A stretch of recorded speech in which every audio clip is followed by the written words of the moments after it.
Let's take a deep breath really quick, because I've just been running around, right? We just need to take this moment like... Love it. Love it. All right, here we go.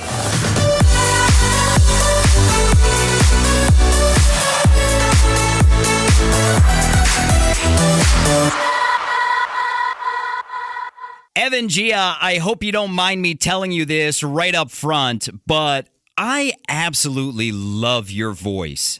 Thank you. That's so sweet. That's such a nice compliment. I mean, not only on Don't Let Me Let Go, but I went back and listened to some of your older songs like Stay Up and For Aisha. Your voice is just so amazing. Oh, thank you. No, I feel like I'm starting to find my sound and my stride. So. And how long have you actually been singing?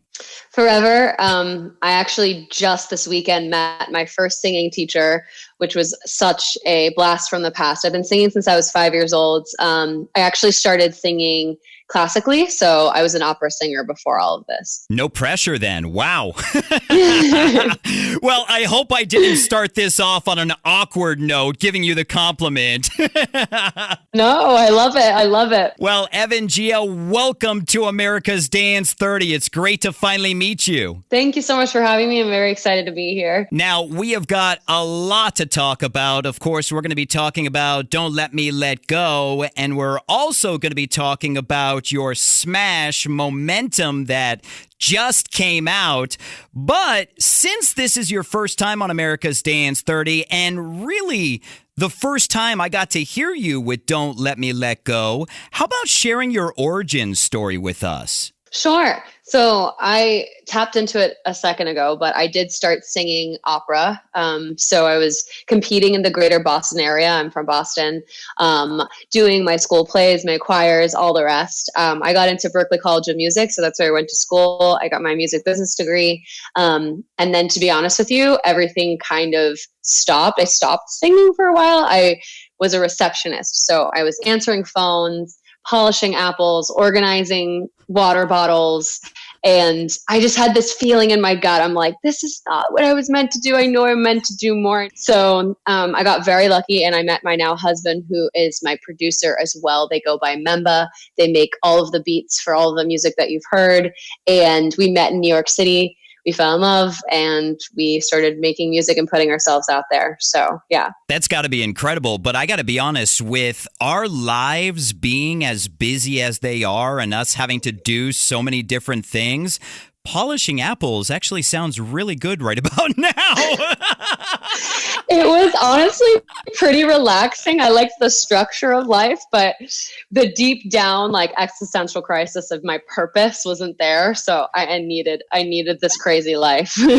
Well, it's amazing what it's become, and congratulations on your first #1 with Dylan Francis and Millennium. Thank you. I'm very proud. I'm very excited. This is my first dip into radio ever, so I'm very happy. Now, how did you transition from opera singing to dance music singing? I mean, it's completely different. It's so different, yet I feel like the baseline technique of opera singing has helped me on stage and also recording so much. My set is an hour long. If you've seen live footage of me, I am basically doing a HIIT workout the entire time. So I'm sprinting and thrashing my head, but all the while able to keep my breath and my stamina. And I think that comes from my opera training. But long story short, I just wasn't listening to opera when I went home. I was listening to the radio. I was listening to these contemporary songs. And I was like, I want to be that girl. I want to be the girl on the radio. So I decided to pivot and I went to Berklee College of Music instead of going to a conservatory. And did you have to change? Because I obviously don't know anything that goes into opera music, but does the breathing and everything have to change as well? It's a totally different world and technique. And so I had to train both with my vocal coach, but also in the studio recording a whole new sound and tone. And that's why when you had mentioned the compliment at the beginning, I'm really proud of my Evan Giia tone because it is a lot of work to find this new sound. I used to sound like an opera singer singing like a rap song, which you don't want to hear, and it's very funny. Oh, come on, lay it on us right now. Just like the diction was perfect, and I was like, okay, I really need to spice this up, swag this up a little bit. So I've been learning a lot more about my tone, and I feel real confident now. And changing your tone like that, what did your first voice teacher think about it now? It's funny because it's a bit controversial in her world that I went to Berkeley and became contemporary, because she's like, well, you had such a talent. What did you do? And I was like, I promise you the technique's still there. I'm just on stage, rapping, saying some swears sometimes and bouncing around and playing EDM music, but she's still very proud. Well, it's the same way with me. I was originally going to be a brain surgeon, but here I am in radio. Oh my gosh. No, I'm completely joking. I was like, wow. But I appreciate you believing that I could be a brain surgeon. Oh, you kind of have to look. Oh, thanks. I appreciate it. Well, let's talk about your number one smash. When we chatted with Illenium, he told us that you guys started working on it kind of when we were still at lockdown, in the beginning of lockdown. But your history with Dillon Francis dates back to like 2015. Can you share that story with us? Yeah, so I think that song, actually, they were making the beat for, like they said, years. So it was always like in the lineup, but they couldn't quite get it to the finishing point. But my relationship with Dillon, which he didn't even remember when I met him, finally, he's like, what?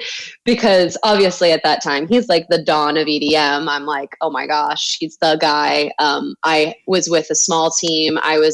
Barely had any songs out, didn't have a name for myself, but they're like, this Dillon Francis track needs vocals. And so I was so excited about it. We had corresponded a few times. It all ended up fizzling out, but I think life has a plan for you. And it was meant to come back at this time with this specific song.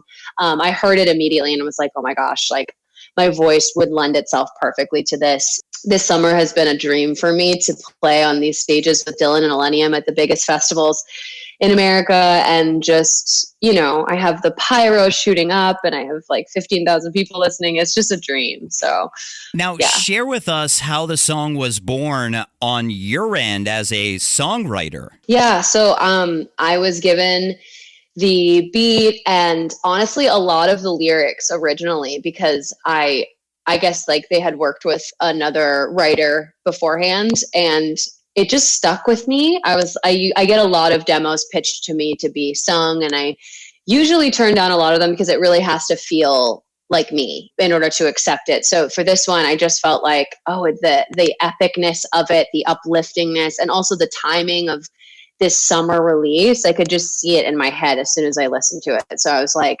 oh, this is it. And I actually recorded it like a million times because I wanted to get the perfect take. We did it in LA, we did it in New York, and we found the perfect marriage of the takes. And yeah, I'm super proud of how it turned out. Now, you talking about getting different demos, is it tough as a songwriter at heart to not want to change a bunch to it? Oh yeah, that's the point. That's the reason why it's tough to choose, because if you're the one singing it on the stage for the rest of your life, you want to feel connected to it. It needs to feel like yours. So when I do get these features, I often, try and add in my 2 cents on melodies and lyrics and everything so that it feels like my voice. This one, weirdly, some of them just click. Like, this feels like it was written for me. So, yeah. It's such an amazing song. And speaking of amazing songs, let's talk about your latest smash, Momentum. How was that song born? Thanks for bringing it up, by the way. That means a lot. I have a beautiful music video that I wrote, produced, and helped direct. And I think it's the perfect follow-up to Don't Let Me Let Go. It's a classic Evan Giia. I call my songs pretty bangers. So the verses are pretty and then the chorus will hit you hard. So it's a banger. It is it's called Momentum, and it's for motivation purely. I want people to listen to this, turn their treadmills up to like 12.5 and start sprinting. I want them to be able to like walk on the street and feel badass. So this song came about with my frequent collaborators, my husband. They go by Mamba, and they have an awesome duo. We write all of our songs in the second floor studio of my apartment here in Brooklyn, New York. So we wrote the beginning of that song because it was actually an R.L. Grime song that was pitched to me, and I ended up not using the beat that he used, but I wrote this top line, and it was sitting around for so long. And I was like, the top line's so good. They never ended up accepting it. So I was like, let's turn this into something of our own. And Memba decided to make the beat, and here we are. I love it so much. So how does it compare to the RL Grime version without the top line? It's totally different, but I actually it's funny. I think with songwriting, like I had said about my connection with Dylan earlier on, every song is meant to happen when it's meant to happen. And if you try and force it, I don't think it works. So I think the RL Grime opportunity was like 2 years ago, and now we're here with this song that I feel like is incredible. And so I think, yeah, being very keeping all of your ideas and waiting for the time for maybe a different beat over it or a different chorus is the new wave of songwriting I'm trying to do, because I think it's smart. Never let any ideas go. Just maybe revisit them 2 years later. And that's the crazy thing about a lot of producers. They've got songs sitting in their databases for 6, 7 years. Yeah, it's like, what? Are you kidding me right now? That's so crazy to me. When I first got into the industry, that always irked me, because I was used to just writing these awesome songs. And I'm like, I got to get them out. It's great. I love it. Let's just release it. And I had to learn the hard way that some of the most amazing songs just don't see the light of day. They were just meant to be there to tee you up for the next song. Well, it's great that you're talking about how you want momentum to be, a driving force for people. And, with the treadmills, let's talk about Giia Move, which is just incredible. Yes. The first time I actually saw something like this was at Tomorrow World, where they had a workout for people that were camping out. And it was an early morning. People would wake up or just keep going because they weren't going to sleep yet, and get on the bikes and do these rides to dance music. And we walk by the campground, and I'm like, what is going on right now? This is so crazy. I love it. Where did you come up with that with Giia Move? Yeah, so my history, around the time I was polishing apples as a receptionist, I decided, hey, I need to find a job that gives me flexibility so I can start writing music on the side. And that ended up being an indoor spin instructor. So I was that for 4 years of my life, teaching right here in New York about 5 classes a day, and I had this awesome clientele. We would play really banging music, really loud for 45 minutes and make these people just reach their fitness goals. I fell in love with being a coach, and as soon as I started touring and Evan Giia became a real business, I had to quit, unfortunately. So I was like, you know what? I don't want to lose this aspect of my passion. So I thought of Giia Move, and I wanted to meld my fitness passion with my music passion. And I am so excited because I started this collaboration with SoulCycle. So instead of a meet and greet, my fans come, they take a class with me at SoulCycle. It's a class, 50 minutes of all my music, and we sweat it out. And the next day they arrive at my show. So much to unpack with that, because as somebody who's gone to a lot of meet and greets, I don't even know what I would do if the artist said, listen, you got to do a 50-minute workout with me first, and then we can have a meet. I'd be like, wait, I did not sign up for Wait, this. what? That's the thing. It's totally voluntary, and it's so funny because my fans are so supportive that they end up coming. They've never done a spin class. They're on bike 3 looking at me like, Evan, are you kidding me right now? I'm dying. But they leave sweaty. The endorphins are flying. We're all happy. So I love it. I mean, I'm so excited that the vision's coming to life. So that's so awesome. Well, congratulations on that. Congratulations on Don't Let Me Let Go going #1. Congratulations on Momentum. Hold on. The congratulations are going to keep going. Congratulations on your festival sets. I saw some of Lollapalooza and EDC Vegas. How has that been for you? This summer was the biggest summer of my life. I I'm already nostalgic because it's fall and I'm like, oh, that was amazing. I played for the biggest groups of people I've ever played with in my life. So I felt like a true pop star. And I feel grateful. It was so cool to be able to reach all those people as well. My, numbers went up and all these people are now like, oh, I saw you at EDC. I saw you at Electric Forest. I saw you at Lala.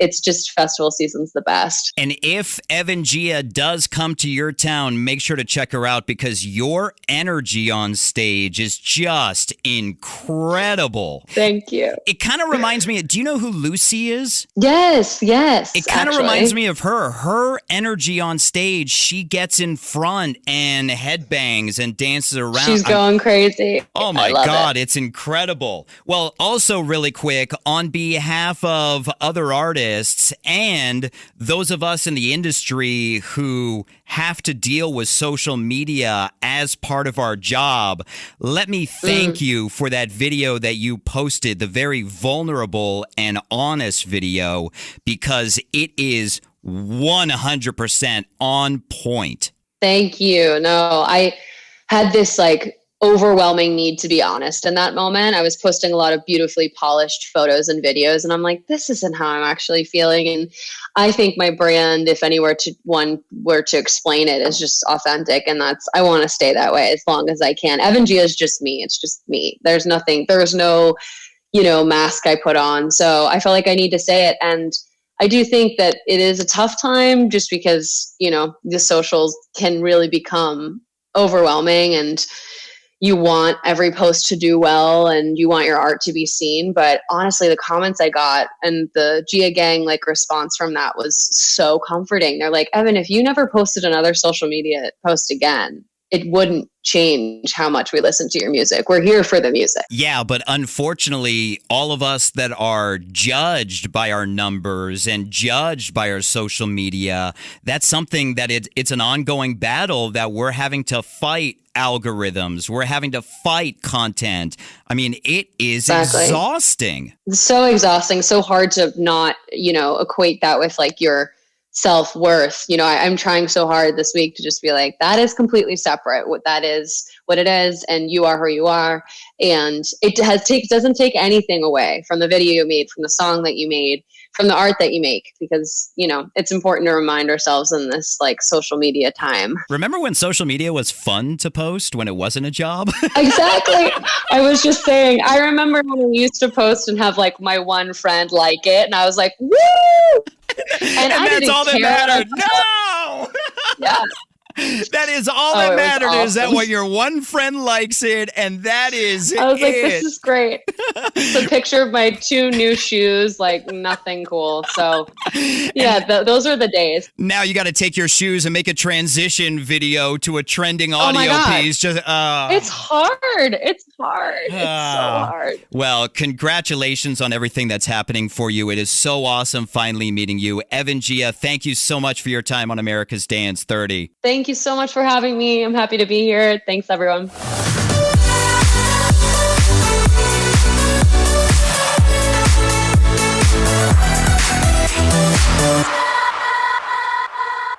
Oh my God, that was brilliant. Before I bring them back in. You're so positive and enthusiastic. I love it. It's fake. It is all fake. We log off and you're like. No, but we log off and we're both like. God, that was exhausting. Exactly. No, this one was fun.